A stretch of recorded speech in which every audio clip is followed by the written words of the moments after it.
The emptiness mocks me from inside the weathered mahogany box. My husband's Patek Philippe watch, the one thing of his I couldn't bear to part with, is gone.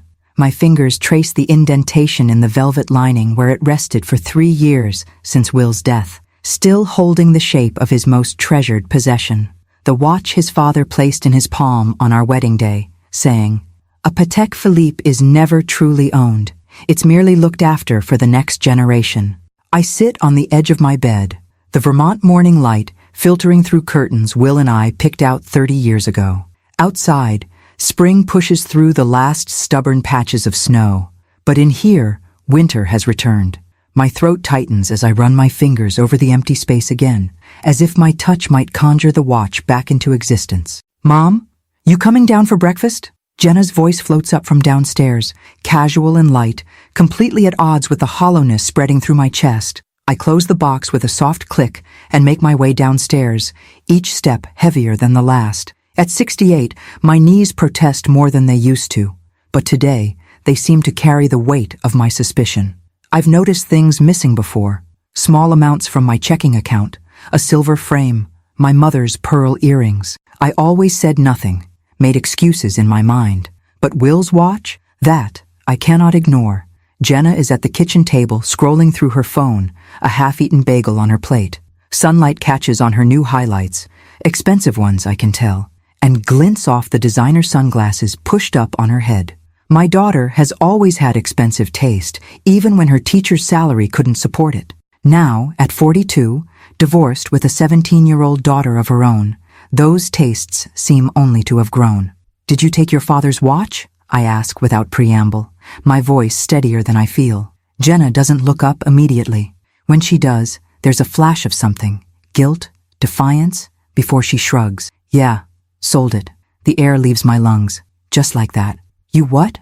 "I sold it, Mom." She takes a bite of bagel, chews slowly. "I needed the money." For what?" My voice comes out as a whisper. "Cancun. 2 weeks. Marcus surprised me with tickets, but I need spending money." She says it like she's telling me she bought milk. Marcus, her newest boyfriend, the real estate broker with the too white smile. 3 months of dating, and she's stealing family heirlooms for him. "That watch was your father's, his father's before that." My words seem to come from somewhere far away. "You had no right." "It's just a watch, Mom." Jenna cuts me off, rolling her eyes. "An old one. Dad's been gone 3 years. You need to move on." The casual cruelty in her tone stuns me into silence. My bookish, sensitive little girl who once cried over wounded birds, how did she become this stranger who could dismiss her father's memory so easily? "Where did you sell it?" I finally manage. "O'Brien's pawn on Main." She glances at her watch, a sleek new thing on her wrist. "Gotta run. Meeting Marcus for brunch." She stands, gathering her things. "Don't make this a big deal, okay? It was just sitting in that box. At least now it's being useful." She kisses my cheek, leaves a smear of expensive lipstick, and is gone before I can form a response. The front door closes with a cheerful slam, leaving me alone in the kitchen, clutching the edge of the table. Useful. As if the last physical connection to my husband of 45 years should be measured by its utility. I don't remember deciding to go, but an hour later, I'm parking outside O'Brien's pawn shop, my hands shaking slightly on the steering wheel. The storefront is wedged between a laundromat and a discount shoe store with bars on the windows and a flickering neon open sign. Inside, the air smells of old metal and desperation. "Mrs. Sullivan," Patrick O'Brien greets me from behind the counter. His father and Will played poker together. Patrick was at Will's funeral. The shame burns hotter, knowing that he recognized the watch, knew it was Will's when my daughter brought it in to sell. "Patrick," I straighten my shoulders. "My daughter brought in a watch, a Patek Philippe. It was my husband's." His expression shifts, something unreadable crossing his face. "Yes, ma'am. She did. I'd like to buy it back." Patrick hesitates, then reaches under the counter. "That's why I called your house this morning. You didn't get my message?" He places a small envelope on the counter. "I found something strange when I was authenticating the watch." "Strange?" My heart quickens. "The watch has a false back. There was something hidden inside." He slides the envelope toward me. A small key and an address, 1847 Maple Grove Road, Stowe. I stare at the envelope. "Stowe? That's nearly an hour from here." "Yes, ma'am." Patrick lowers his voice. "Mrs. Sullivan, Lauren, I haven't sold the watch yet. I wanted to give you a chance to—" He trails off, clearly uncomfortable. "To what?" My voice sounds thin, even to my own ears. "To find out what your husband was hiding." His eyes are kind, concerned. The key looks like it might open a safe deposit box, or a small lock of some kind. I take the envelope with trembling fingers, feel the outline of the tiny key inside. In 45 years of marriage, I thought I knew every inch of Will Sullivan. What secret was worth hiding inside a family heirloom? "How much to buy back the watch?" I ask. Patrick names a figure that makes my stomach drop. 3 months of my pension. The irony doesn't escape me. Having to buy back what was already mine, what should never have left our home. "I'll need a day," I say, "to get the money." Patrick nods. "I'll hold it for you." Outside, sitting in my car, I open the envelope. The key is small, golden, antique-looking, and on a slip of paper, in Will's precise engineer's handwriting, 1847, Maple Grove Road, Stowe, a place I've never heard of, a cabin my husband of 45 years never mentioned, a secret locked away in the watch he wore every day of our married life. My hands grip the steering wheel as I make a decision. Before I return for the watch, I need to see what's waiting at that address, what Will left behind, what he kept from me all these years. The drive to Stowe feels like crossing into another world. I've lived in Vermont my entire adult life, but today the familiar landscape seems charged with mystery. The mountains rise around me, guardians of secrets I never knew needed keeping. My GPS leads me deeper into the woods, away from the tourist areas and ski resorts. The road narrows, transitions from pavement to gravel. Maple trees form a cathedral overhead, their new spring leaves a delicate green canopy. "You have reached your destination," announces the robotic voice. But there's nothing here, just trees and undergrowth. I pull over, my tires crunching on last year's leaves. Have I been sent on a fool's errand? Was the address some kind of joke? Then I see it, a narrow dirt path, barely visible, leading deeper into the woods. I get out of my car, wrapping my cardigan tighter against the spring chill. My sensible shoes sink slightly in the soft earth as I make my way forward. After about 50 yards, the trees open up, and I stop short. There, nestled in a small clearing, stands a cabin.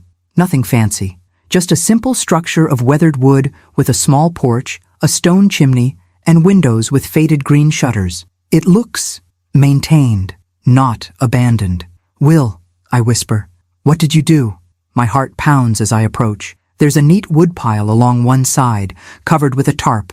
A pair of muddy boots sits by the door, as if their owner might return any moment to claim them. My Will, methodical, predictable Will, had a secret place all these years? The wooden steps creak under my weight. I stand before the door, key in hand. It seems too small for this lock, but when I try it, it slides in perfectly.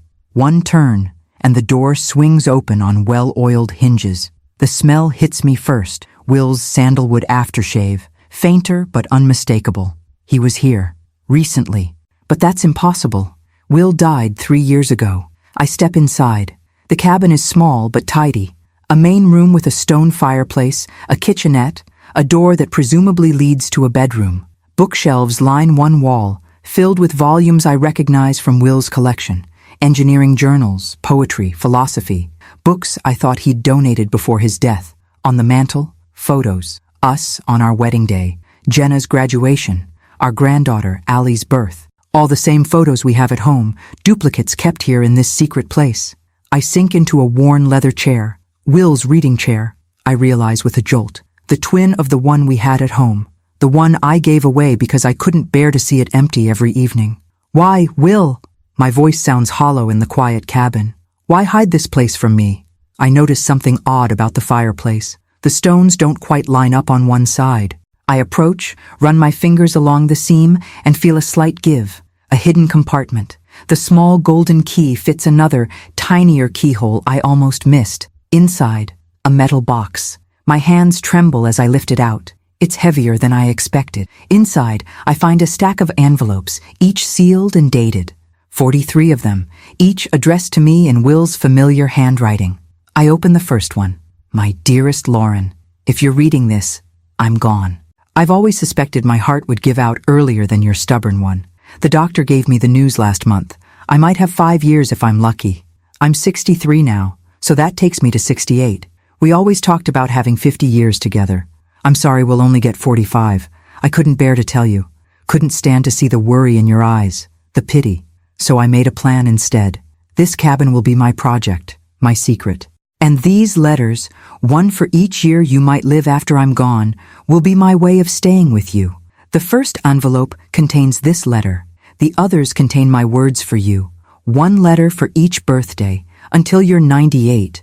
I hope you'll read them in order. Let me keep being part of your journey even when I'm not physically beside you. There's another envelope here, one for Jenna, and documents you'll need. I've made arrangements, Lauren. You'll be taken care of. But there are conditions. I know our daughter. I've watched her grow more distant, more entitled. The money won't just be handed to her. She needs to learn what really matters. I love you beyond measure. I'm sorry for keeping secrets. This was the only way I could bear it. Forever yours, Will. I pressed the letter to my chest, tears flowing freely. Will knew. He knew he was dying and carried that burden alone, protecting me until the end. With shaking hands, I opened the thick manila envelope marked legal. Inside are documents from Brighton Trust Bank. My eyes widen as I read the figures. $6 million. My practical, frugal husband somehow amassed $6 million from patents on his engineering designs, according to these papers. But the next document makes me gasp. The trust has conditions. The money will only be released to Jenna if she completes 30 days of volunteer work at a nursing home or senior living facility. Documented, verified volunteer work. I almost laugh through my tears. Oh, Will, even in death, still trying to teach our daughter the values she's forgotten. The last item in the box is a sealed envelope with Jenna's name.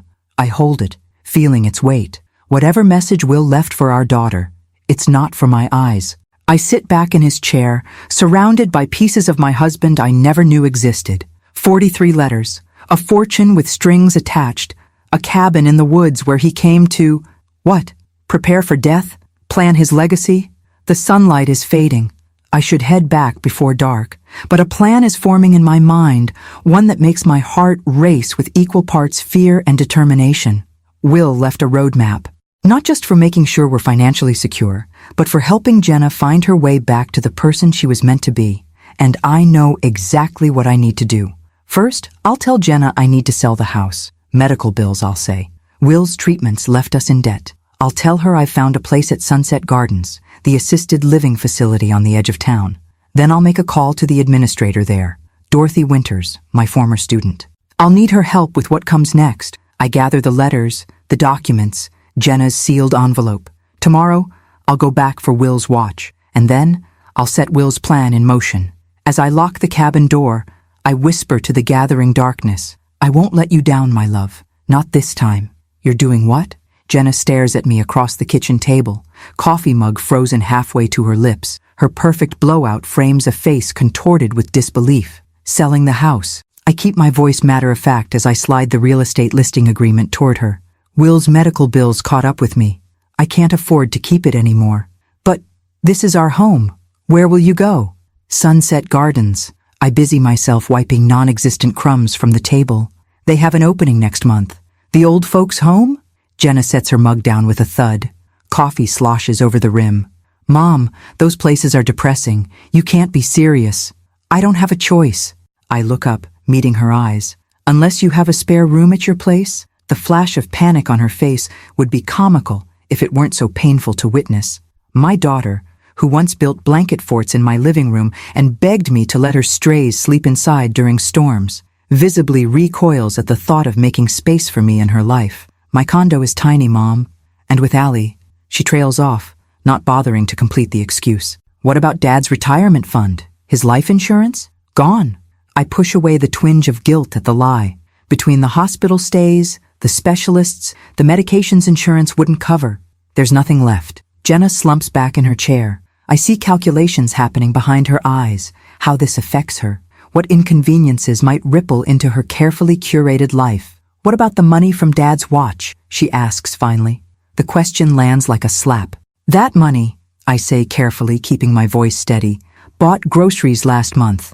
I don't tell her that I spent my own savings to redeem Will's watch from O'Brien's. Don't tell her that it's now safely tucked away in the cabin, along with the letters and documents. Some secrets I'm learning are necessary. There must be some other option, Jenna insists, already reaching for her phone. What about reverse mortgages or, it's done, Jenna? I stand, gathering our mugs. The house goes on the market next week. I move to Sunset Gardens on the 1st. And how exactly will you afford that place? Those aren't cheap either. They have a subsidized program for low-income seniors. Another careful lie. Dorothy Winters runs it now. She was my student, remember? She's helping me. Jenna's shoulders slump. She looks around our kitchen.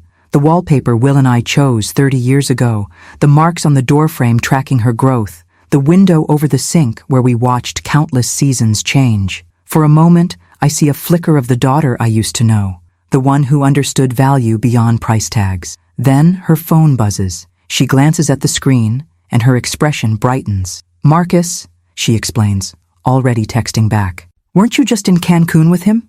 I ask, unable to keep the edge from my voice. That was 2 weeks ago, Mom. She rolls her eyes. We're looking at properties in Stowe this weekend. He thinks I'd be good in real estate. Stowe. My heart skips a beat. Is that so? The market there is insane. People buying second homes, vacation properties. Her fingers fly over the screen. Marcus says I have the perfect personality for sales. I'll bet he does. I've met Marcus once, all veneered teeth and practiced charm, looking at my daughter like she's another property to flip. Anyway, Jenna continues, standing to leave. I'm sure it won't come to you actually moving into that place. We'll figure something out. She kisses my cheek, the gesture as perfunctory as a handshake. Gotta run. Love you. And she's gone, leaving me alone in the kitchen where I raised her, taught her to bake cookies, bandaged her skinned knees, where Will and I had our quiet conversations after she went to bed, planning for her future, worrying over her setbacks, celebrating her victories. I lean against the counter, momentarily overwhelmed by doubt. Am I doing the right thing? The deception feels foreign, uncomfortable. I've always valued honesty. But then I remember Will's letters, his careful planning, the condition that might save our daughter from herself. The phone rings, jarring me from my thoughts. Lauren? It's Dorothy. I've got everything set up on our end. My former student, now in her 50s and running Sunset Gardens with compassionate efficiency, sounds confident. Are you sure about this? I am. I straighten my shoulders. Did you speak with Dr. Mitchell? Yes. She's agreed to list you as a resident under the name Lauren Wilson. We'll keep your real identity between us and the minimum necessary staff. And the volunteer position for Jenna? Ready whenever she is. We've created quite the convincing backstory about our desperate need for help in the recreation department. I'll make the call to her tomorrow. I close my eyes, picturing the next steps. Thank you, Dorothy. I know this is unorthodox. Mrs. Sullivan, you got me through senior year English when I thought I'd never graduate. I'd help you bury a body if you asked. She pauses, though I draw the line at actual felonies. I laugh, the sound strange in my empty kitchen. No felonies, just a mother trying to reach her daughter. After we hang up, I sit at the table, planning my next moves. The house will indeed go on the market. I've already spoken with a realtor, asked her to delay actual showings for 2 months. Long enough for Will's plan to unfold. I'll pack as if I'm downsizing for Sunset Gardens. I'll play the part of a financially desperate widow. And then, I'll watch as Jenna faces the consequences of her actions and the opportunity for redemption her father arranged from beyond the grave. My phone pings with a text message from Dorothy. Operation Prodigal Daughter is a go. The board approved your financial hardship application. Your room will be ready next Tuesday. I text back a simple thank you before heading upstairs to begin sorting through 45 years of marriage, deciding what to store at the cabin, what to take to Sunset Gardens, what to let go. In our bedroom, I open Will's side of the closet. His clothes are long gone, donated after his death, but I kept his wooden valet box on his nightstand. I open it now, place his Patek Philippe inside, and close the lid. We're doing this, Will, I whisper to the empty room. I hope you were right about her. That night, I dream of the cabin in the woods. In the dream, Will is there, sitting in his leather chair by the fire, reading one of his engineering journals. He looks up as I enter, smiles that half smile that always made my heart flutter, even after decades together. It's all there in the watch, Lauren, Dream Will says. Time reveals everything eventually. I wake before dawn, the dream clinging to me like morning mist. Outside my window, the maple tree Will planted when we first bought this house stands sentinel, its new leaves whispering in the pre-dawn breeze. In 1 week, I'll leave this house, perhaps forever.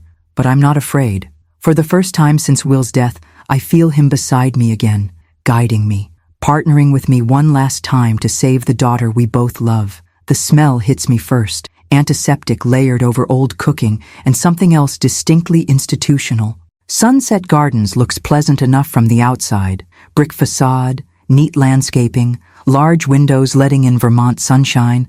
But inside, it's unmistakably a place where people come to finish their lives. "Your room is on the east wing, Mrs. Wilson," says Nancy, a nurse with kind eyes and efficiency in her movements. She doesn't look at me with the recognition I feared. Dorothy has kept her word about my alias. "You'll have a roommate, Mrs. Abernathy. She's been with us for 3 years." I follow her down a corridor where residents in wheelchairs line the walls like forgotten parcels. Some stare vacantly. Others track our movement with sharp eyes that belie their frail bodies. A man with an oxygen tank nods as we pass, and I find myself nodding back, already accepting my place among them. My room is small but clean. 2 narrow beds, 2 nightstands, 2 dressers. Mrs. Abernathy's side is personalized with family photos, a crocheted blanket, a small television. My side is bare, institutional beige walls waiting for a life to animate them. "Bathrooms shared," Nancy explains, showing me the narrow door between our beds. "Dinners at 5:30, activities in the common room at 2 wows, doctor visits on Tuesdays." She hands me a plastic bracelet. "Wear this at all times. It has your information and alerts us if you leave the building." Like a prisoner, I think, slipping it over my wrist. "Questions?" Nancy asks. I shake my head, suddenly unable to speak. "This is real. I'm really doing this." "I'll leave you to settle in," she says, patting my arm. "Mrs. Abernathy should be back from physical therapy soon." When she's gone, I sink onto the thin mattress, my heart pounding. For a moment, doubt floods me. Have I gone too far? Created an elaborate charade that will backfire spectacularly? But then I remember Jenna's casual cruelty. "It's just a watch, Mom." The way she dismissed 45 years of marriage, of history, of connection. The inheritance she doesn't deserve, but might yet earn. I unpack methodically. Clothes in the dresser, toiletries in the bathroom, a few books on the nightstand, the framed photo of Will and me on our 40th anniversary, his arm around my waist, both of us gray but standing tall, smiling with the ease of people who know they are exactly where they should be. "You must be my new roomie." I turn to find a tiny woman with a cloud of white hair and bright blue eyes watching me from a wheelchair in the doorway. Despite her age, at least 85, there's a sharpness to her gaze that makes me straighten my posture. "Eleanor Abernathy," she says, wheeling herself into the room.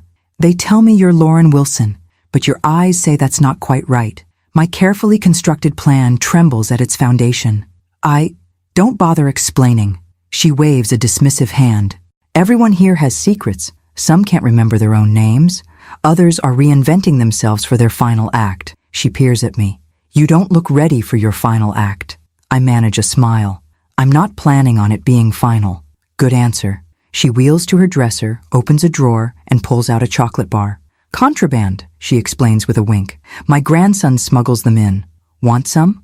And just like that, I have an ally. Over the next few days, I settle into the rhythms of Sunset Gardens. Wake at 6:30 to medication rounds, whether you need them or not. Breakfast at 7:45, oatmeal or eggs, always slightly overcooked. Morning activities, bingo, crafts, gentle chair yoga led by a relentlessly cheerful woman named Trish. Lunch at noon. Afternoon free time or more structured activities. Dinner at 5:30. Television in the common room until 9 war lights out. I observe the staff, overworked but mostly kind. I watch the residents, some engaged with life, others merely existing, waiting. I listen to Eleanor's stories about her 3 husbands, the first for money, the second for passion, the third for companionship. I recommend that order. And her unfiltered assessments of everyone around us. And I wait for Jenna. She arrives on my 4th day, parking her BMW in a visitor spot, visible from my window. I watch her check her reflection in the rearview mirror, smooth her hair, then sit for a long moment as if gathering courage. When she finally emerges, her face is a mask of determined cheerfulness that doesn't reach her eyes. I hurry from my window to the dining hall, where I've arranged with Dorothy to be serving lunch, hairnet, apron, and all. I keep my head down as Jenna approaches the reception desk, asking for me. "I'm here to see my mother, Lauren Sullivan. I was told she moved in last week." The receptionist, briefed by Dorothy, looks confused. "I'm sorry, we don't have anyone by that name." "That's impossible. Sunset Gardens, Lauren Sullivan, my mother."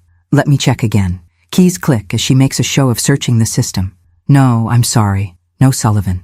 Look, I know she's here. She told me herself. 68 years old, gray hair, about 5'6". Oh, recognition dawns on the receptionist's face. "You might mean Lauren Wilson? She's new, came in Tuesday." "Wilson? No, Sullivan. Lauren Sullivan." I busy myself ladling soup, keeping my back to the entrance, but I can hear the rising frustration in Jenna's voice. This wasn't part of the plan, the name confusion, but it's an effective complication. "Miss?" The receptionist calls to me. "You've been helping in the dining room. Do we have a Lauren Sullivan here?" I turn slowly, lock eyes with my daughter. For a moment she doesn't recognize me in my hairnet and institutional apron. Then shock registers on her face. "Mom?" I wipe my hands on the apron. "Jenna, what a surprise. What are you doing? And why are they calling you Wilson?" "My maiden name," I say, the lie coming easily now. "There was a mix-up with the paperwork." Jenna looks around the dining hall, at the residents being helped to their seats, at the institutional trays, at the aides patiently cutting food into bite-sized pieces for those who can no longer manage it themselves. Horror dawns on her face. "You're really staying here? This wasn't just some negotiating tactic?" "The house sold," I tell her. Another careful lie. I had nowhere else to go. "But serving food? In a hairnet?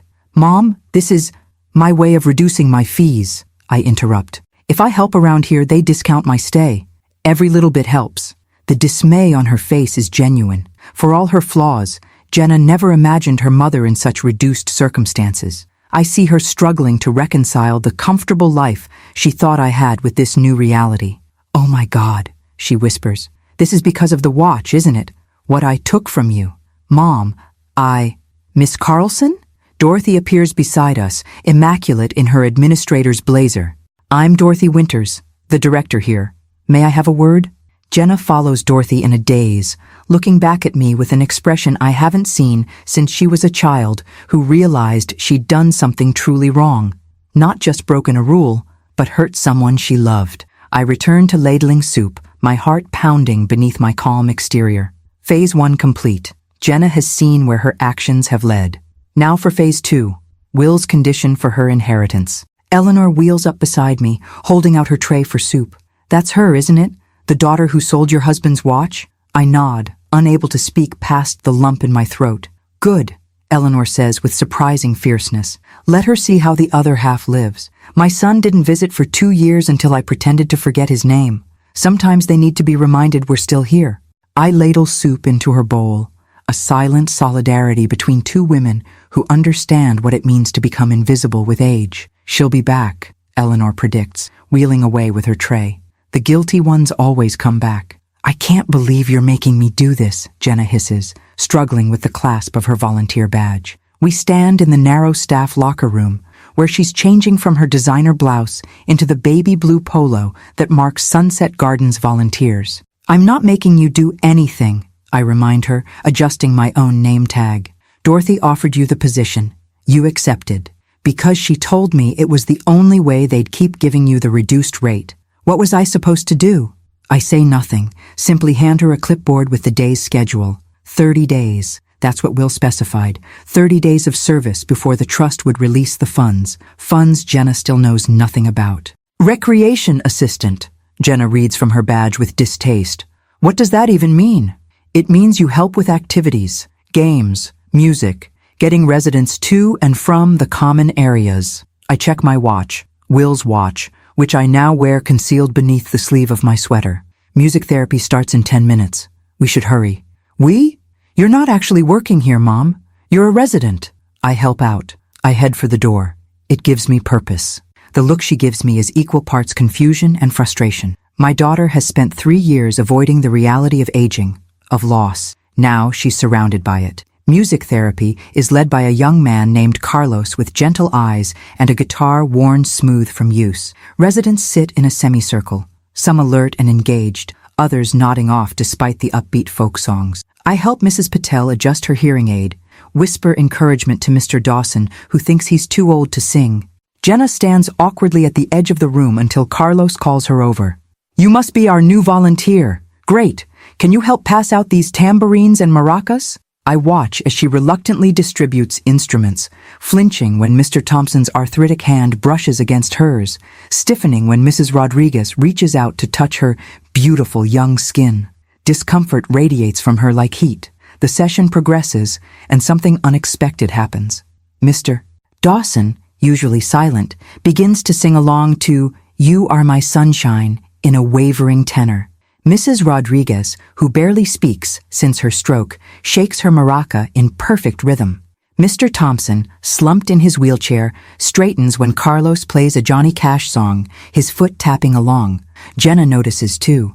I see her watching, puzzled, as these people she'd categorized as merely old and infirm, transform through music into individuals with histories, with preferences, with joy still accessible. After the session, as we're collecting instruments, Carlos says to her, "Mr. Thompson was a session musician in Nashville, you know, played with Patsy Cline once." "Really?" Jenna glances at the elderly man now dozing in his wheelchair. "Mrs. Rodriguez was a dance instructor in Havana before coming to the States. And Mr. Dawson? He proposed to his wife at a Peter, Paul and Mary concert in '63. Carlos's smile is kind but pointed. They've lived whole lives before they came here. It's the first of many revelations that day. In the afternoon, I find Jenna in the craft room, helping Mrs. Abernathy, my roommate Eleanor, with a jigsaw puzzle. Eleanor has trapped her there, I can tell, with a steady stream of questions about Jenna's life, punctuated with unfiltered observations about Sunset Gardens. "Your mother's new here, but she's already everyone's favorite," Eleanor is saying as I approach. "Yesterday she spent an hour reading poetry to blind Mr. Harmon. And the day before, she helped Nurse Nancy change Ruth's bedsheets after the accident. Most family members wouldn't do that for their own mothers, let alone strangers." Jenna looks up, spots me, and there's a flash of something in her eyes. Embarrassment? Shame? Before she masks it with a tight smile. "Mom, Eleanor's been telling me about your popularity." "Eleanor exaggerates," I say, joining them at the puzzle table. "I absolutely do not," my roommate retorts. "I was just about to tell your daughter about how you gave your dessert to Sophie last night because it was her birthday. The kitchen gave her a cupcake," I explain. "But Sophie has dementia. She forgot it was her birthday by dinner. She was so confused when everyone sang to her." "So, your mother," Eleanor continues, fitting a puzzle piece with surprising dexterity, "took her own slice of apple pie, put a candle in it, and went to Sophie's table. Sang to her all over again. Made that woman's whole day." Jenna studies me like I'm a stranger. In some ways, perhaps I am. The mother she knows, the retired literature professor, the widow carefully preserving memories in a too-big house, isn't the same woman who's found unexpected purpose in these halls. "You've only been here a week," Jenna says quietly. "Plenty of time to show your true colors," Eleanor replies before I can. "Some people walk in here and see only what they're losing.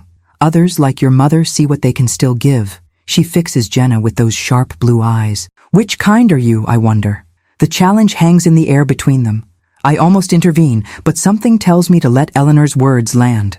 That evening after dinner, Jenna follows me back to my room. Eleanor tactfully announces she's going to watch Wheel of Fortune in the common room, leaving us alone. "I don't understand what's happening," Jenna says as soon as the door closes. "Why are you doing this? Working here when you're supposed to be a resident? Living in this tiny room with a stranger?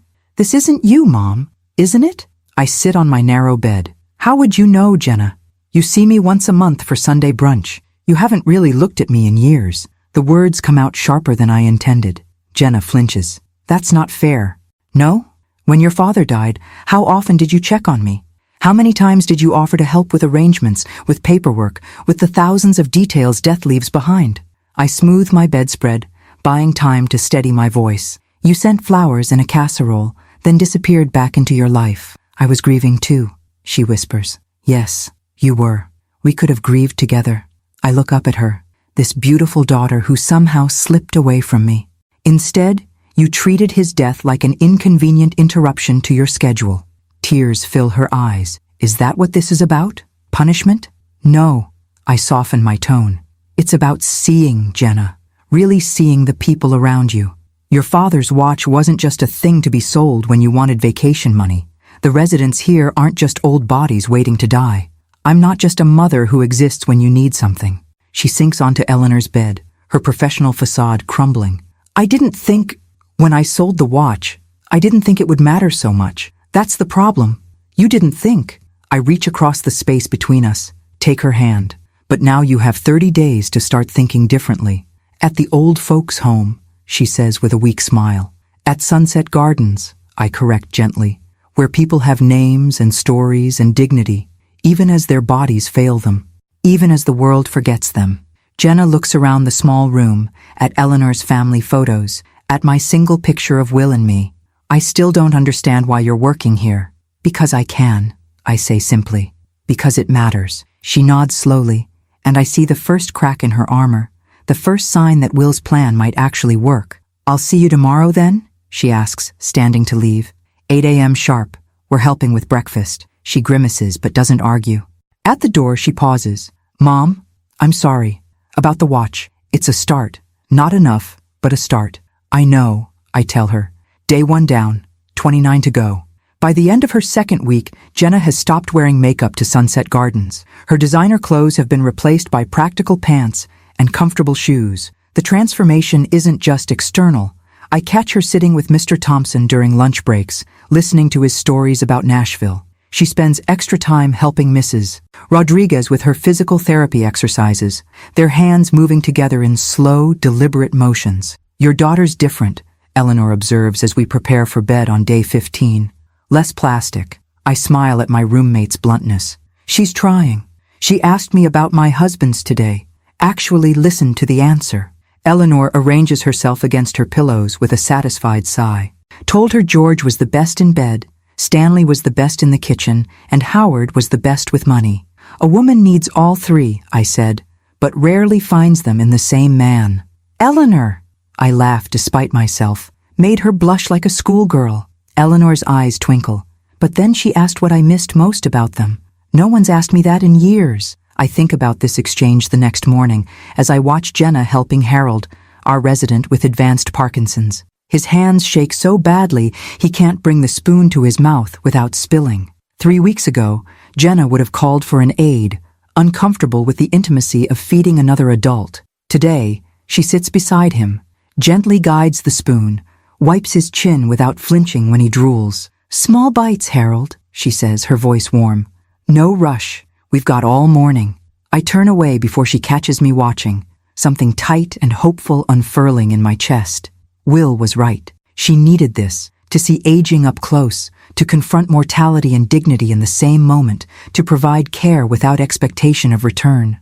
Later that day, Dorothy summons me to her office. She closes the door, her expression serious. We had a situation this morning I thought you should know about. My heart stumbles. Jenna? Yes, but not what you're thinking. Dorothy sits behind her desk. Marcus came by, looking for her. Marcus? The boyfriend. The reason for the Cancun trip. The catalyst for selling Will's watch. What did he want? Said he's been trying to reach her for days. She's not returning his texts, his calls. Dorothy's mouth twitches. He seemed put out that she's spending so much time here. What did Jenna say? That's the interesting part. She told him she was busy, that the residents needed her. Dorothy raises an eyebrow. He didn't take it well. Said something about her wasting her time with dying people when they had property viewings scheduled. My jaw tightens. And your daughter told him to leave. Said if he couldn't understand why this mattered, he couldn't understand her. Dorothy smiles fully now. I don't think we'll be seeing Marcus again. I absorb this, the implications settling like snow, quiet, transformative. Where is she now? Garden detail. Mrs. Patel has her planting tulip bulbs. I find them in the small courtyard garden. Jenna kneeling in dirt, her hands gloved, carefully placing bulbs in holes as Mrs. Patel supervises from her wheelchair. The October sun turns my daughter's hair to copper, the same shade Will's was before it silvered. Not so deep, child, Mrs. Patel instructs. Tulips like to feel the sun through the earth. Jenna adjusts, patting soil more gently. Like this? Better. They'll thank you in spring. I won't be here in spring, Jenna says, and there's a note of regret in her voice that catches me by surprise. No matter. Mrs. Patel waves a gnarled hand. I will see them and think of you. I step back, unnoticed, watching this quiet exchange. Something fundamental has shifted in my daughter. The impatience that always simmered beneath her surface has calmed. The restless ambition that drove her to chase more, newer, better, has quieted, at least temporarily. That evening I find a note slipped under my door when I return from helping serve dinner. Mom, can we talk? Not here, somewhere private. Jenna. We meet in the small chapel off the east wing, rarely used except for Sunday services, empty and quiet now. As twilight deepens outside its stained glass windows, Jenna already sits in the last pew, her head bowed not in prayer but in thought. She looks up when I enter, and I'm struck by how tired she looks. Not the superficial fatigue of someone who stayed out too late, but the bone-deep weariness of someone confronting difficult truths. Dorothy said Marcus came by, I say, sitting beside her. Yes, she sighs. That's over. I'm sorry. I'm not, but it seems the right thing to say. Don't be. He called what I'm doing here a depressing hobby, said I was getting too invested in other people's leftovers. Her voice hardens. Leftovers, like Harold and Mrs. Rodriguez and Mr. Thompson, are just scraps of people. We sit with this for a moment, the chapel's silence wrapping around us. Why did you want to talk? I ask finally. Jenna turns to face me, her eyes suddenly fierce. I need to know something, and I need the truth. No more. Whatever this is you're doing. My pulse quickens. What do you mean? Mrs. Sullivan, your name isn't Wilson. This place costs $7,500 a month minimum. You're not working here to reduce your fees. You're volunteering, same as me. And when I called the realtor about our house, they said it wasn't even on the market yet. Her eyes bore into mine. What's really going on, Mom? The moment stretches between us. I could lie again, maintain the fiction. But looking at my daughter, really seeing her, I know it's time for truth. You're right, I say quietly. I haven't been honest with you. I tell her about the watch, about finding the key, the address, about the cabin in the woods. Dad had a secret place? She interrupts, disbelief coloring her voice. For 45 years. Not for 45 years. Just at the end. I hesitate, then decide to tell her everything. He knew he was dying, Jenna, before any of us. He kept it from us to protect us. Her face pales. And the cabin is where he prepared for what would happen after. I take a deep breath. There are letters, 43 of them. One for each year he thought I might live after him. And documents. A trust. A trust? Her voice sharpens. What kind of trust? Your father left money, Jenna. Patent royalties from his engineering work. More than I ever knew. She stares at me. How much more? $6 million. The number lands between us like a stone dropped into still water. Ripples of implications spreading outward. 6 million, she whispers. And you're living in Sunset Gardens with a roommate? The trust has conditions. Understanding dawns slowly in her eyes. The 30 days, my volunteering here. That wasn't Dorothy's idea, was it? I shake my head. It was your father's. His condition for releasing the funds. Jenna stands abruptly, paces the small chapel aisle. So this whole thing, you're moving here, pretending to be broke, it was manipulation. A test. I prefer to think of it as an opportunity, I counter, keeping my voice even. Your father knew you, Jenna. Knew you'd lost your way. Knew money without meaning would only make it worse. So instead of just talking to me, you elaborately tricked me? Anger flares. Do you have any idea how humiliating that is? Almost as humiliating as discovering your daughter sold your dead husband's treasured possession for a beach vacation? The words escape before I can stop them. Jenna flinches as if I'd slapped her. For a long moment, neither of us speaks. Outside, darkness has fallen completely. The chapel's stained glass has gone black, no longer transmitting light, but reflecting our own faces back at us. There's more, I say finally. A letter, from your father to you. I haven't read it. She turns away, shoulders rigid. When were you planning to tell me all this? After I completed my 30 days of community service? Once I'd proven myself worthy? The bitterness in her voice cuts deep. This isn't how I wanted this conversation to go. I was following your father's plan. I say softly. He was always the strategist between us. And you were always honest, she counters, turning back to face me. Until now. We stare at each other across a gulf that seems unbridgeable in this moment. My daughter and I, connected by blood and history, but separated by hurt, by misunderstanding, by the complicated legacy of the man we both loved. I want to see the letter, she says finally, and the cabin, tomorrow. You still have 2 weeks of volunteering. I'll finish them, she interrupts. I'm not doing this for the money anymore. I'm doing it for Harold and Mrs. Rodriguez and Mr. Thompson. A beat. And for me. I nod, suddenly exhausted but also relieved. The truth is out. Messy, uncomfortable, but out. Tomorrow then, I agree. I'll take you to the cabin. As we leave the chapel, returning to the brightly lit hallways of Sunset Gardens, Jenna pauses. Does anyone else know? About the trust? The 30 days? Just Dorothy. She's an old friend. She's been helping me. Jenna nods once, processing. And where have you really been living? Not here, I'm guessing. The cabin, I admit. I go there at night, come back each morning. Dorothy covers for me. A flicker of grudging admiration crosses her face. Pretty elaborate scheme for a literature professor. I had a good ghostwriter, I say, thinking of Will, of his careful planning, his faith in both of us. The best. Dawn breaks misty and golden as Jenna's car follows mine along the winding road to Stowe. We drive in separate vehicles, her sleek BMW trailing my sensible Subaru, because she insists on maintaining some independence, some control in this unraveling narrative. The woods are ablaze with autumn, maples and oaks showing off in crimson and gold against the steadfast green of pines. Will always loved Vermont's fall display. Nature's last exuberance, he called it, before the discipline of winter. I slow as we approach the hidden turnoff, checking my rearview mirror to ensure Jenna sees me make the turn onto the narrow dirt path. For a moment, I wonder if she'll follow, if anger will propel her back toward town, away from more revelations. But her car swings in behind mine, headlights cutting through the morning mist. We park in the small clearing. The cabin stands just as I left it last week. Weathered wood, silvering with age, green shutters, smoke curling from the stone chimney where I laid a fire before leaving for Sunset Gardens yesterday. You've been staying here? Jenna asks, stepping out of her car, voice tight with lingering anger. Yes.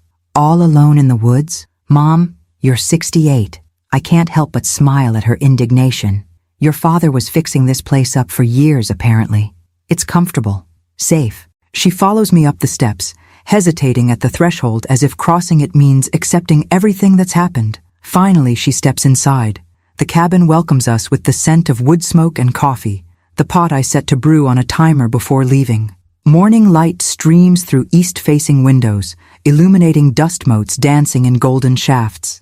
Jenna moves slowly through the space, taking in the bookshelves, the worn leather chair, the small kitchen with its enameled stove. Her fingers trail across surfaces, as if reading Braille, connecting with her father's presence in the whirls of wood grain, the carefully chosen furnishings. He built this place, she says softly, and never told anyone. He made a sanctuary, I correct, somewhere to face what was coming on his own terms. She stops at the mantel, studies the family photos there, duplicates of ones from our home, yet somehow different in this context. How long did he know?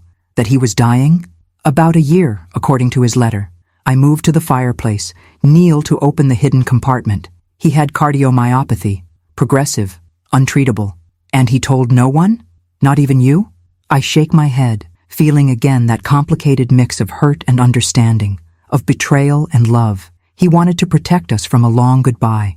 From the compartment, I remove the stack of sealed envelopes, the ones not yet opened, each marked with a future date, and Will's letter to Jenna.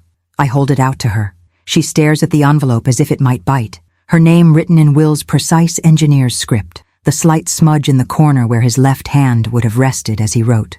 I'm not ready, she says, not taking it. Okay. I set it on the kitchen table, where it sits between us like a visitor waiting to be acknowledged. Coffee? She nods gratefully at this momentary reprieve. We move around each other in the small kitchen, me pouring coffee, her finding cream in the refrigerator, in a dance reminiscent of countless mornings in our family home. So this is where you've been coming at night, she says, cupping her mug with both hands. leaving Sunset Gardens after I go home.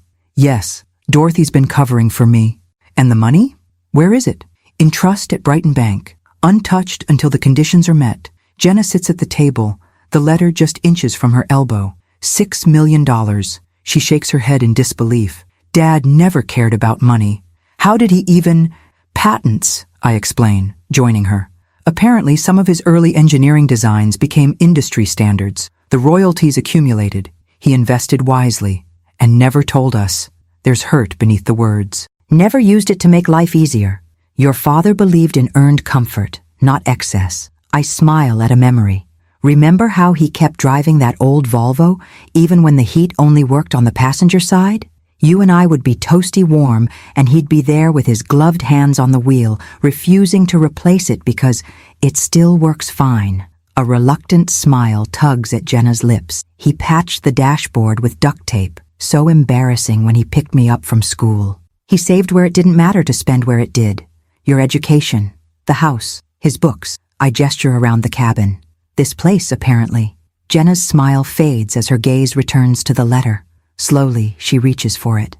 I was so angry at him when he died, she confesses, turning the envelope in her hands without opening it. He was just gone. No warning. No chance to say things I needed to say. What things? Her eyes fill with tears. That I was sorry. For being so distant. For moving away. For bringing home men he couldn't stand and pretending not to notice his disapproval. She wipes at her cheek. For not being the daughter he deserved. My heart aches for her, for the weight she's carried. Jenna, your father adored you. Always. Did he? She looks up, vulnerable in a way I haven't seen since she was small. Even when I disappointed him? Especially then. I reach across the table, cover her hand with mine. He worried for you, not about you. There's a difference. She nods, fingers tracing the seal of the envelope. That's why all this, isn't it? The 30 days at Sunset Gardens, the trust conditions, his last attempt to... She trails off. To help you find your way, I finish gently. Not because he thought you were broken, but because he saw you struggling to connect with what really matters. With a deep breath, Jenna tears open the envelope, unfolds the letter, begins to read. I rise, give her privacy, busying myself at the sink.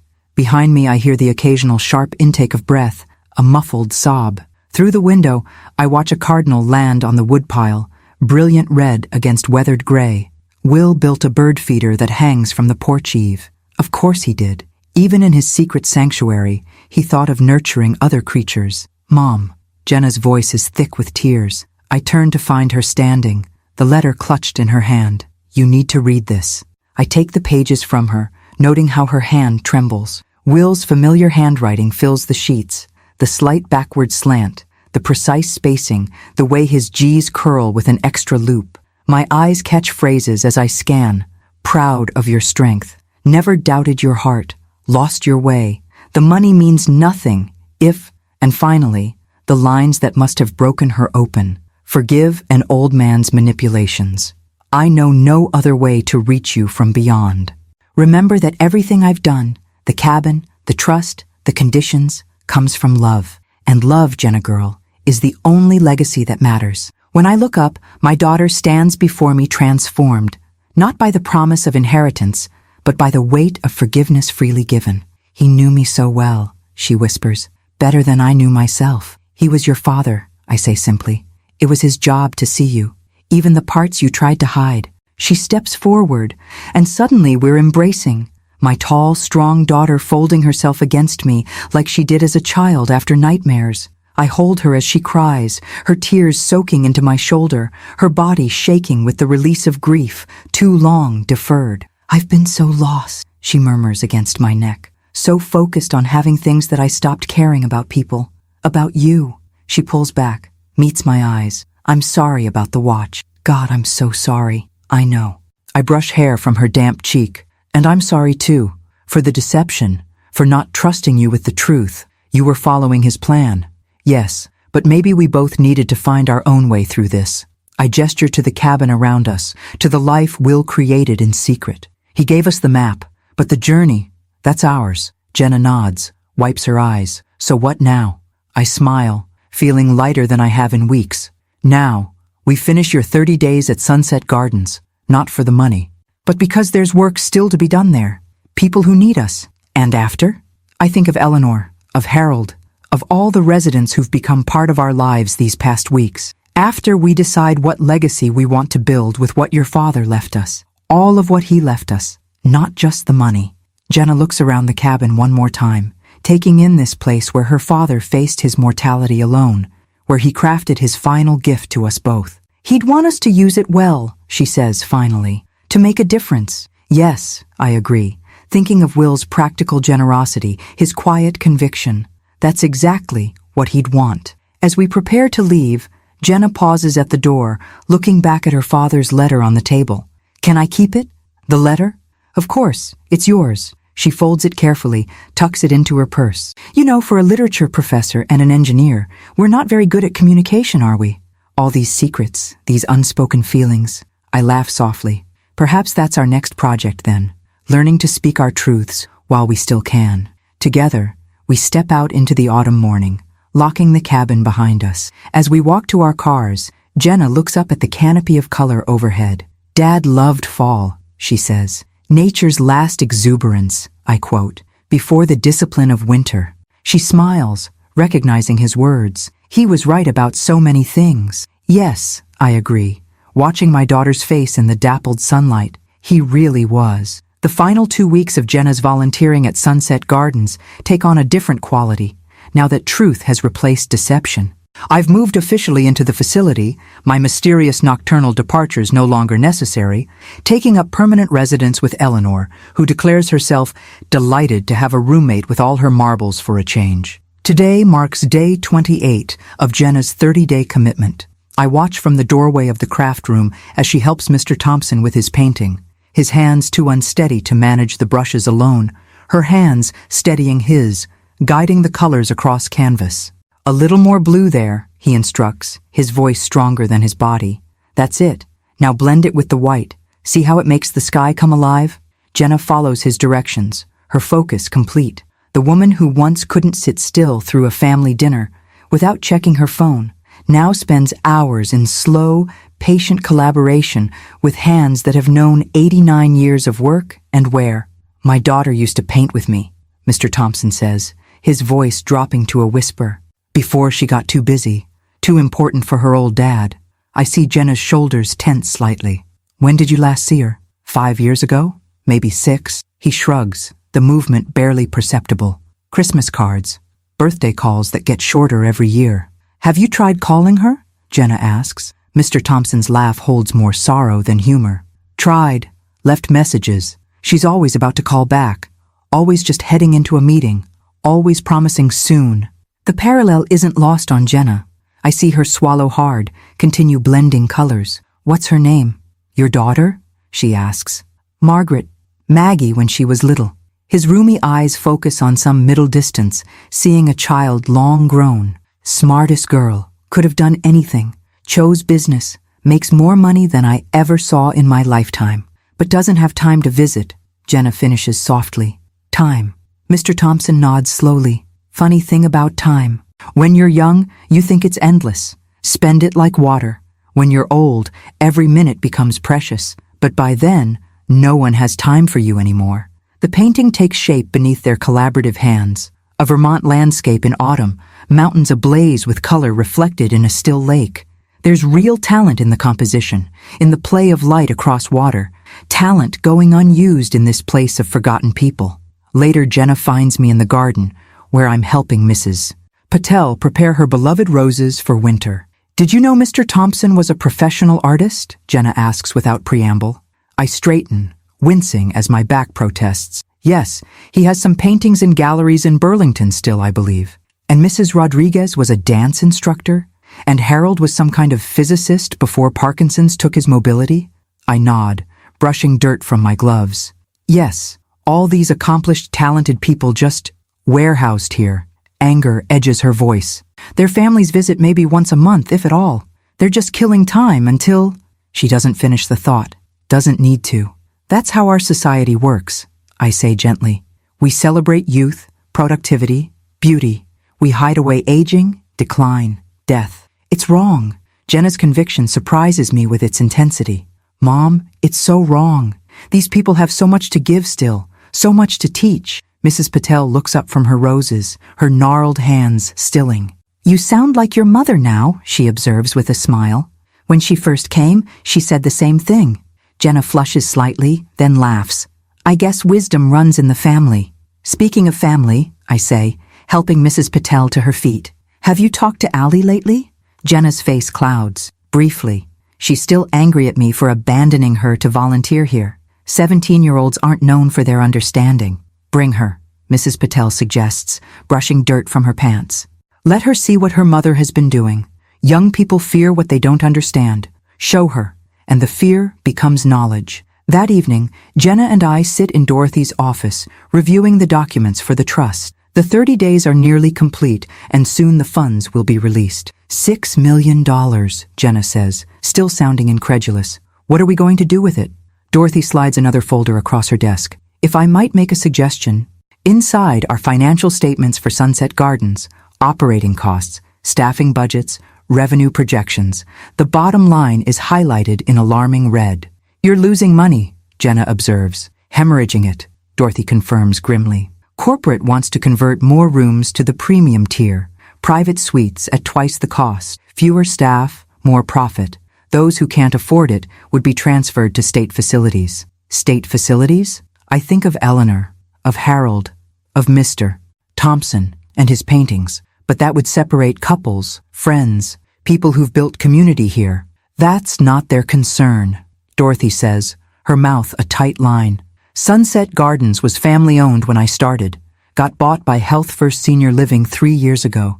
They've got 20 facilities across New England, all being squeezed for profit. Jenna studies the numbers, her marketing director's mind clearly processing possibilities. What's the purchase price for a place like this? Dorothy names a figure that makes me catch my breath. $4 million, minimum, plus operating capital to stay afloat during transition.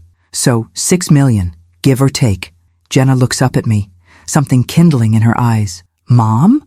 The idea blooms between us, unspoken but perfectly clear. Will's legacy, repurposed for something he would have approved of wholeheartedly. We'd need to research, I caution, even as excitement builds. Learn about regulations, staffing requirements, Medicare billing. We'd need a medical director, a compliance officer, Dorothy adds, and a marketing strategy, Jenna interjects, completely different from the corporate model, community-focused, family-integrated. She's animated now, leaning forward. Not a place where people are sent to be forgotten. A place where community forms, where wisdom is valued. Like the original meaning of elder, I suggest. Someone whose experience is treasured, not dismissed. We talk late into the evening, possibilities expanding like ripples in still water. By the time we finish, the outlines of a plan have emerged. Audacious, challenging, but strangely right. As if Will had known all along what his money might ultimately build. The next morning, Day 29, Jenna arrives with Allie in tow. My granddaughter slouches behind her mother, the picture of teenage reluctance in ripped jeans and an oversized hoodie, her copper hair, so like Will's, partially hiding her face. Grandma? She accepts my hug stiffly. Mom says I have to spend the day here? Just a few hours, I assure her. There's someone I'd like you to meet. I introduce her to Mr. Thompson, currently working alone in the craft room on his latest canvas. Allie is quite the artist, I tell him. She won the regional competition last spring with her digital work. Mr. Thompson squints at my granddaughter with new interest. Digital, eh? Never got the hang of all that computer drawing myself. Show me what you do? To my surprise, Allie pulls out her phone without protest, scrolls to find examples of her work. Mr. Thompson peers at the small screen, genuine appreciation dawning on his face. Well, I'll be. That's something special, young lady. The composition, the use of contrast. He looks up at her. You've got a real eye. The compliment penetrates Allie's teenage armor. She straightens slightly. Thanks. It's just, a hobby. Hobbies keep us human, Mr. Thompson says. When I was working, commercial illustrations, nothing fancy, I painted landscapes on weekends to stay sane. Now it's all I have left. He gestures to his current work. My hands shake too much to do it properly anymore. Allie studies his canvas, a half-completed forest scene, the brush strokes uneven where he's worked alone. Maybe, she begins hesitantly, maybe I could help? I'm better with traditional media than people think. I slip away, leaving them to their artistic exchange. Find Jenna at the nurse's station, reviewing medication schedules with Nancy. Ally and Mr. Thompson? She asks when she sees me. Already deep in conversation about perspective and light sources, I confirm. Jenna smiles, something easing in her expression. Good. She needs to see this place, understand what we're planning. Have you told her? About the money, the trust? Not yet. I wanted her to see Sunset Gardens first, to understand why it matters. I nod, thinking how far my daughter has come in 29 days, from selling her father's watch for vacation money to planning how to use millions to preserve the dignity of elders. One more day, I say. Then the real work begins. Jenna's phone buzzes. She checks it, her expression darkening. Marcus again? No. She shows me the screen. An incoming call from Margaret Thompson according to the display. Mr. Thompson's daughter. I found her number in his file. Called her yesterday. Didn't think she'd actually respond. The call goes to voicemail before Jenna can answer. She stares at the phone, then at me. Something like wonder crossing her face. Mom, I think I just became the daughter I was lecturing someone else about being. I smile, remembering Will's words from his letter. Love is the only legacy that matters. Your father would be so proud of you right now, I tell her. So am I. Today's the day, Eleanor announces as I dress for breakfast, her bright eyes watching me from her bed. Your grand deception reaches its finale. I smooth my cardigan, checking my appearance in our shared mirror. It wasn't a deception so much as an educational experience, Eleanor cackles. Call it what you want. You and your husband orchestrated quite the morality play. She softens, her voice dropping. And it worked. Your girl's different now. We all see it. It's true. In 30 days, Jenna has transformed. Not just in how she dresses or speaks, but in how she sees. She notices now when Mrs. Rodriguez struggles with her water glass, when Mr. Dawson needs an arm to steady him in the hallway, when Harold retreats into himself after a frustrating physical therapy session. She anticipates needs before they're expressed, remembers preferences, listens to the same stories without impatience when memories circle back on themselves. Will would be pleased, I say, pinning my hair back. Will would be smug as hell, Eleanor corrects with a grin. Men always are when they're right. I laugh, grateful for my roommate's unvarnished perspective. Are you ready for the meeting today?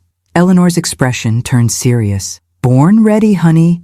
Been rehearsing what I'll say all night. The meeting, our meeting, is scheduled for 2 p.m. in the Sunset Gardens community room. Dorothy has arranged everything. The residents who wish to attend, the legal representative from Brighton Trust who will officially declare Jenna's 30-day condition fulfilled, and the real estate agent who will present the preliminary offer for the facility. It's day 30, the culmination of Will's plan, though evolved into something he couldn't have foreseen. Jenna arrives early, bringing Allie with her again. My granddaughter looks different today. Her copper hair pulled back, wearing a simple blouse instead of her usual hoodie, carrying a large portfolio case. For Mr. Thompson, she explains when she sees me looking. Digital prints of his paintings. I scanned and enhanced them yesterday, fixed the tremors in the brushstrokes like he asked. That's thoughtful, Allie. She shrugs, but I catch the small smile she tries to hide. He's actually really good, like legitimately good. His work should be seen. Behind her, Jenna mouths thank you to me over Allie's head. Something has shifted between mother and daughter these past 2 days. A new understanding, a tentative bridge being built. By 1:30, residents begin gathering in the community room. Not just the more active ones like Eleanor and Mr. Thompson, but others too. Harold in his specialized wheelchair, Mrs. Rodriguez with her aide, Mr. Dawson moving slowly with his walker. Even Sophie, who remembers some days better than others, arrives early to secure a front row seat. What's this meeting about? She asks me, her cloudy eyes concerned. Are they closing us down? I pat her hand. No, Sophie. Just the opposite, I hope. At exactly 2 p.m., Dorothy calls the room to attention.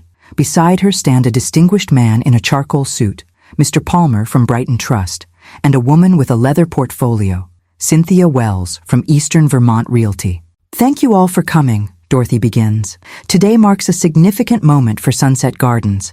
As some of you know, our corporate owners have been considering changes to our facility, changes that would impact many of you. Murmurs ripple through the room. Not everyone has heard about the potential sale, the shift to premium-only accommodations. However, Dorothy continues, we have a rather unexpected development to share. She gestures to Jenna and me, seated in the front row. Mrs. Lauren Sullivan and her daughter Jenna would like to address you all. Jenna squeezes my hand as we rise together, facing the gathered residents, our newfound community. I see uncertainty in some faces, curiosity in others, and in Eleanor's barely contained glee at being party to our secret. Many of you know me as Lauren Wilson, I begin. That was not entirely accurate. My name is Lauren Sullivan. This is my daughter, Jenna Carlson, and we have a story to share with you. Together we tell them about Will's watch and the hidden key, about the cabin and the letters, about the trust and its 30-day condition, about how what began as a lesson in values for a wayward daughter transformed into something larger, more meaningful. Today marks the completion of those 30 days, Jenna explains, her voice steady and sure. The trust fund my father established will be released, and we've made a decision about how to use that money. Mr. Palmer steps forward, officially confirming that the terms have been met. The Sullivan Trust is now active, he announces. The beneficiaries have full access to the funds, approximately $6 million. Gasps ripple through the room. $6 million is a fortune to people who measure their lives in small Social Security checks and Medicare allowances. Cynthia Wells unfolds a large document on a side table, and I can confirm that Health First Senior Living has expressed interest in the purchase offer for this facility, pending final negotiation of terms. More murmurs, confusion now mixing with concern. Harold's aide leans down to explain what's happening, while Sophie clutches Mrs. Rodriguez's hand, whispering urgently. I step forward, raising my hands for quiet.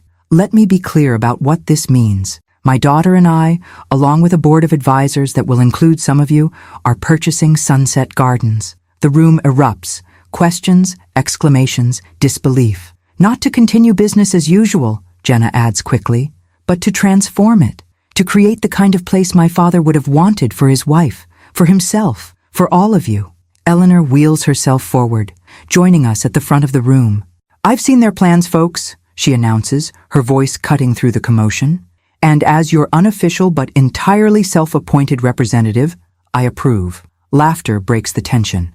Eleanor has that effect, her blunt charm disarming even the most anxious situations. We're calling it the Will Sullivan House, I continue when the room quiets. Not just an assisted living facility, but a true community, where families don't just visit but participate, where wisdom is shared across generations, where no one is forgotten. Jenna takes over, outlining our vision.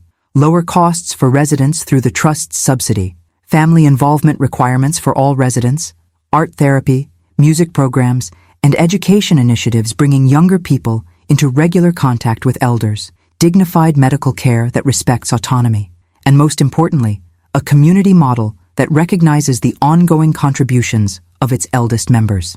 Mr. Thompson's art will be featured in a permanent gallery in the main hall, she says, nodding to him. Mrs. Rodriguez will help design a dance therapy program.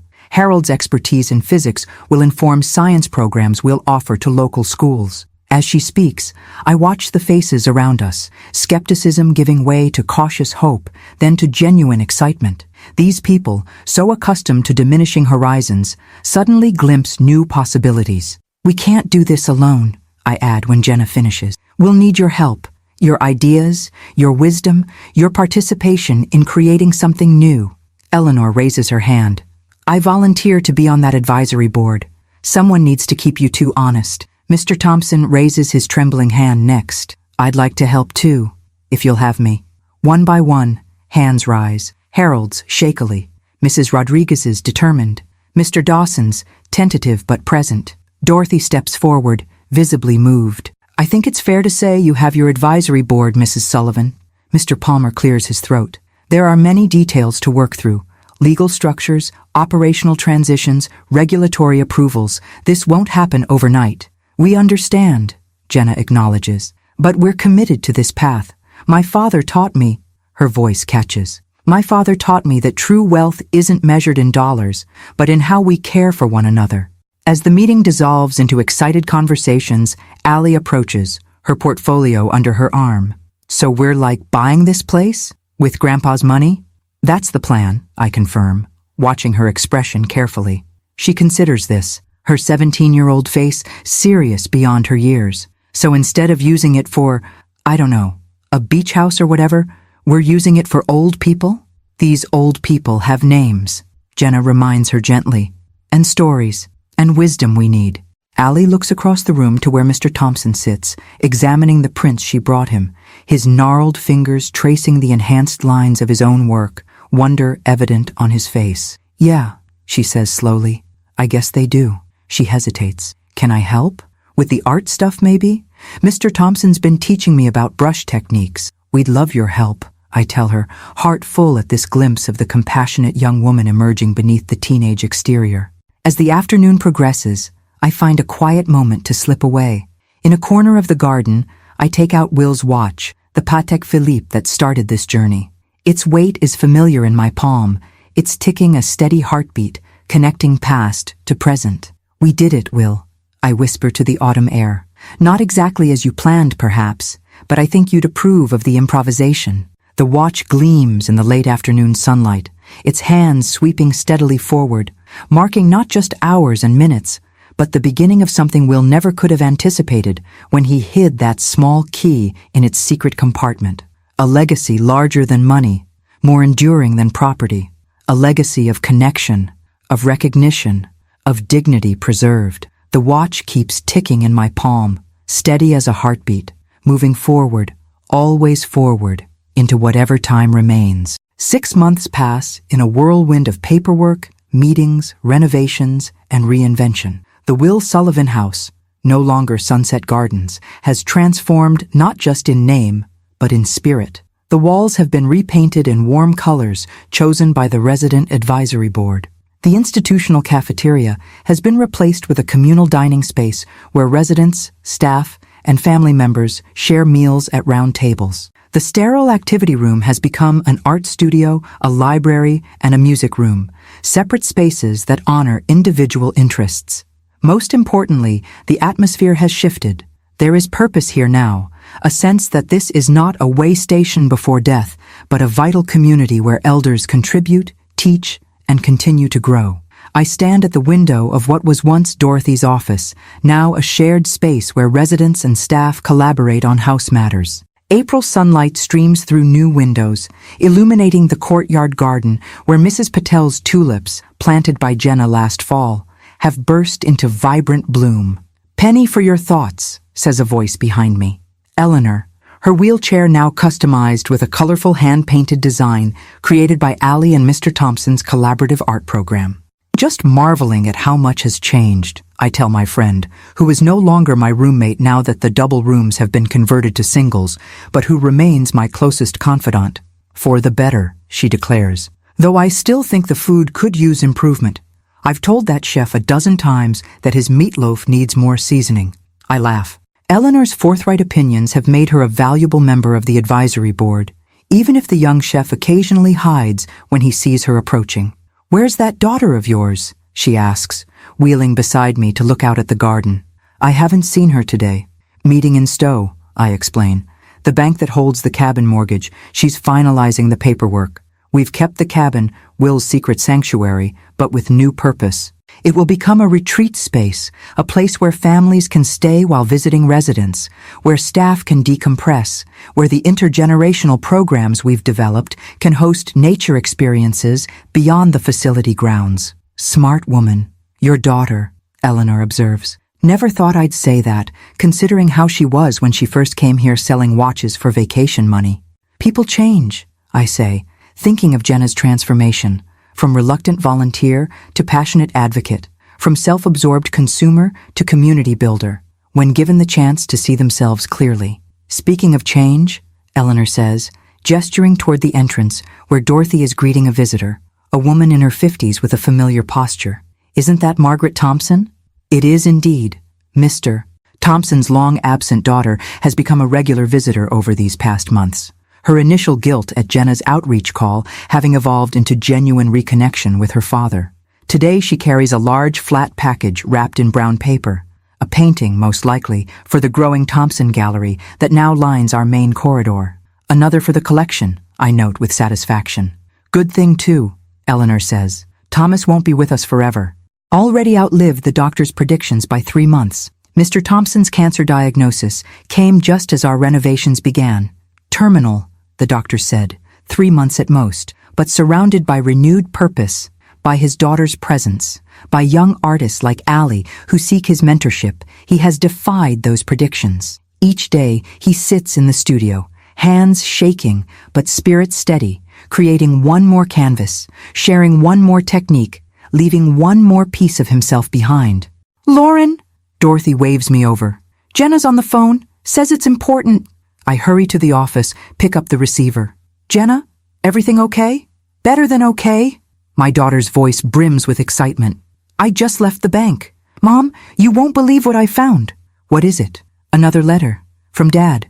In the safe deposit box where he kept the property deed." She pauses, and I can hear the rustle of paper. It's addressed to both of us, dated for today. My heart stumbles in my chest. Today? How could he possibly?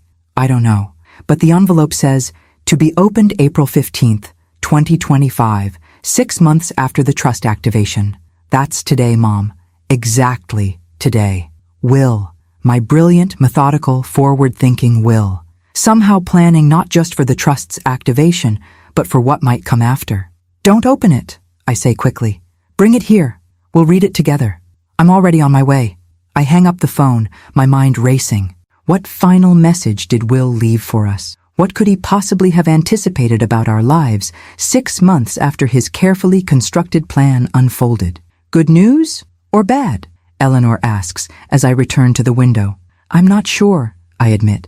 "Another letter from Will, one we didn't know about." Eleanor nods sagely. "That husband of yours, always one step ahead, wasn't he? Sometimes I think he knew me better than I knew myself. The best ones do," she says, patting my hand. "My Howard was like that. Could predict what I'd want for dinner before I knew I was hungry." We sit together in companionable silence, watching the garden where residents and staff work side by side, planting summer vegetables in raised beds designed for accessibility. Harold, his Parkinson's somewhat stabilized by an experimental treatment we helped him access, supervises from his wheelchair, explaining optimal planting patterns with the precision of the physicist he once was. Jenna arrives an hour later, slightly breathless, her cheeks flushed with the excitement of discovery. She finds me in the library, where I've been helping Mrs. Rodriguez select audiobooks for her limited vision. "Did you bring it?" I ask. She holds up an envelope, cream-colored stationery, Will's distinctive handwriting on the front. We excuse ourselves, find a quiet corner of the garden to sit. Spring surrounds us. New leaves, fresh blooms, the smell of recently turned earth. "Should I read it?" Jenna asks, turning the envelope in her hands. I nod, not trusting my voice. She carefully breaks the seal, unfolds a single sheet of paper, and begins to read aloud. "My dearest Lauren and Jenna, if you're reading this letter, then the plan worked. The trust conditions were met. The 30 days were completed. But more importantly, you two found your way back to each other, and perhaps to yourselves. I'm writing this 6 months before my heart is expected to give out, imagining a future I won't see. In that future, I hope you've used what I left behind, not just money, but the lessons written between the lines, to build something meaningful. I don't know what shape that meaning has taken. Perhaps Jenna has learned to value connection over acquisition. Perhaps Lauren has found purpose beyond loss. Perhaps you've both discovered that the most valuable inheritance isn't counted in dollars. Whatever path you've chosen, know this: I am proud. Proud of the wife who taught me that literature isn't just on pages, but lived in moments of grace and forgiveness. Proud of the daughter whose fierce heart sometimes led her astray, but would, I always believed, find its true compass again. My time with you was the greatest treasure of my life. What you do with the time that remains is your treasure to discover. All my love, Will. P.S. The watch was never just a timepiece. It was a reminder that while we cannot stop time, we can choose how we spend it. Choose wisely, my loves. Every tick is precious. Tears stream down Jenna's face as she finishes reading. My own vision blurs as I take the letter from her, tracing Will's handwriting with my fingertips, as if I might feel his presence in the indentations of pen on paper. "How did he know?"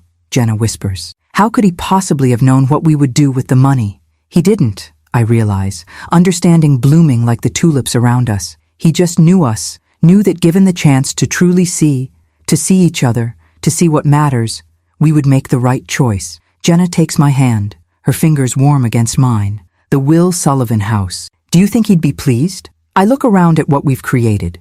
Not just a building with a new name, but a community where elders are valued, where wisdom is exchanged across generations, where Allie now comes willingly each weekend to work on art projects with Mr. Thompson, where Margaret reconnected with her father before it was too late, where Harold found not just care, but purpose. Beyond pleased, I tell her.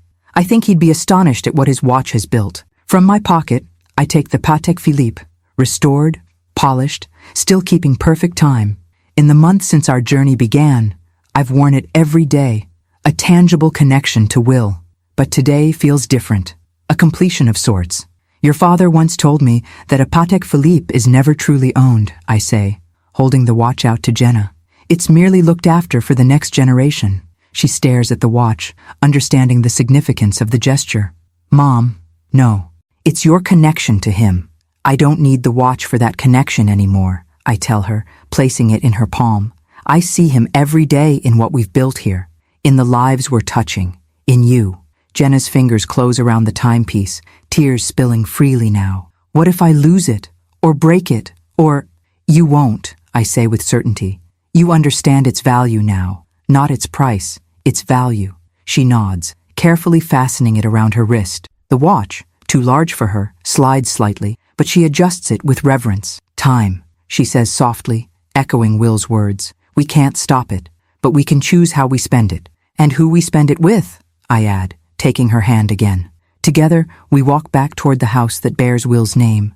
Not just a memorial to what was lost, but a living testament to what can be found when value is measured not in dollars, but in dignity, in connection, in time well spent. The watch ticks steadily on Jenna's wrist, marking not an ending, but a continuation. The legacy that matters most, the one that cannot be bought or sold, lives on in every moment we choose compassion over convenience, wisdom over waste, presence over presence. Will's greatest gift wasn't the $6 million.